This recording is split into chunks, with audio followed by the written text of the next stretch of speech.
নমস্কাৰ, আপুনি চাবলৈ আৰম্ভ কৰিছে SB অসম মিডিয়া। আজি হৈছে 13 এপ্ৰিল আৰু আজি ৰাতিপুৱাৰ কেইবাটা গুৰুত্বপূৰ্ণ খবৰ আহি পৰিছে আৰু এনেধৰণৰ খবৰসমূহ নিতৌ চাবলৈ চেনেলটো ছাবস্ক্ৰাইব কৰি ভিডিঅ'টো এটা লাইক কৰি দিব।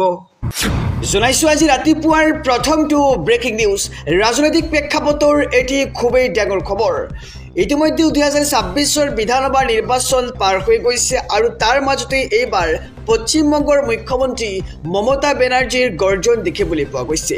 মমতা বেনাৰ্জীয়ে মন্তব্য কৰিছে যে বিষদৰ সাপতকৈ এই ভয়ংকৰ হৈছে বিজেপি আৰু পশ্চিমবংগত একেদিনাই মোদী আৰু মমতাক দেখিবলৈ পোৱা গৈছে।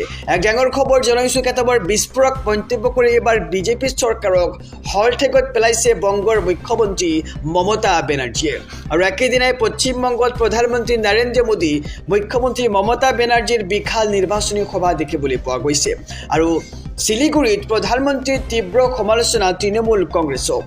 বানকুৰাত বিজেপিক সমালোচনাৰে এইবাৰ তুলাধুনা মমতা বেনাৰ্জীৰ আৰু বিজেপিক বিষদৰ সাপতকৈও ভয়ংকৰ আখ্যা মমতা বেনাৰ্জীৰ আৰু বাৰীত বহুত সাপ পুহিলেও বিজেপিক স্থান নিদিবলৈ আহ্বান বংগৰ অগ্নিকন্যাৰ আৰু মুছলমানৰ ভোট কৰ্তনৰ বাবে বিজেপিয়ে 1000 কোটি টকাৰ চুক্তি কৰাৰ অভিযোগ মমতা বেনাৰ্জীৰ আৰু বিজেপিয়ে চৰকাৰ গঠন কৰিলে তৃণমূল কংগ্ৰেছৰ 15 বছৰৰ প্ৰতিটো ক্ষণৰ হিচাপ দিব লাগিব বুলিও হুংকাৰ প্ৰধানমন্ত্ৰীগৰাকীৰ আৰু একেদিনে এইবাৰ পশ্চিমবংগত প্ৰধানমন্ত্ৰী নৰেন্দ্ৰ মোদী আৰু মুখ্যমন্ত্ৰী মমতা বেনাৰ্জীৰ বিশাল নিৰ্বাচনী সভা দেখিবলৈ পোৱা গৈছে আৰু শিলিগুৰিত প্ৰধানমন্ত্ৰীৰ তীব্ৰ সমালোচনা তৃণমূল কংগ্ৰেছক আৰু বানকুৰাত বিজেপিক সমালোচনাৰে তুলাধুনা বংগৰ মুখ্যমন্ত্ৰী মমতা বেনাৰ্জীৰ। তেওঁ কৈছে যে বিজেপিক বিষদৰ সাপতকৈও ভয়ংকৰ বুলি কৈছে মমতা বেনাৰ্জীয়ে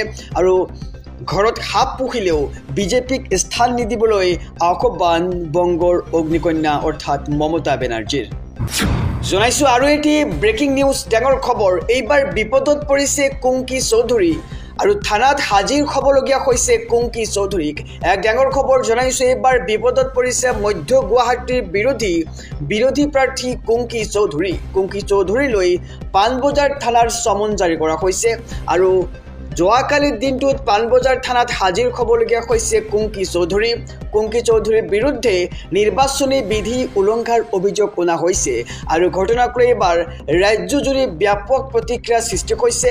আজি অৰ্থাৎ যোৱাকালি দিনৰ 11 বজাত পাণবজাৰ থানাত হাজিৰ হোৱাৰ নিৰ্দেশ দিয়া হৈছিল কুংকি চৌধুৰীক আৰু গ্ৰেপ্তাৰ হৈছিল কুংকিৰ পলিটিকেল